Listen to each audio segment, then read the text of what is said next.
পারস্পরিক প্রতিরক্ষা চুক্তিতে স্বাক্ষর করেছে পাকিস্তান ও সৌদি আরব। চুক্তিতে বলা হয়েছে, কোনো এক দেশের ওপর হামলা হলে সেটি উভয়ের বিরুদ্ধে আগ্রাসন হিসেবে বিবেচিত হবে। আর এই চুক্তির বিষয়ে প্রতিক্রিয়া দেখিয়েছে ভারত।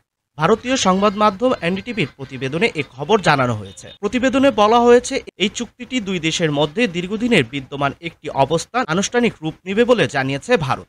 ভারতের জাতীয় নিরাপত্তা, সে সঙ্গে আঞ্চলিক ও আন্তর্জাতিক স্থিতিশীলতার ওপর এই চুক্তি কী ধরনের প্রভাব ফেলতে পারে তা খতিয়ে দেখবে ভারত। ভারতের পররাষ্ট্র মন্ত্রণালয় একটি বিবৃতিতে জানিয়েছে, তারা সৌদি আরব ও পাকিস্তানের মধ্যে কৌশলগত পারস্পরিক প্রতিরক্ষা চুক্তি স্বাক্ষরের খবর দেখেছে। এই ধরনের একটি চুক্তি দুই দেশের মধ্যে বিদ্যমান একটি দীর্ঘদিনের বোঝাপড়াকে আনুষ্ঠানিক রূপ দিয়েছে এবং ভারত সরকার এই চুক্তির প্রভাব জাতীয় নিরাপত্তা, আঞ্চলিক ও বৈশ্বিক স্থিতিশীলতার ওপর কিভাবে পড়তে পারে তা খতিয়ে দেখবে।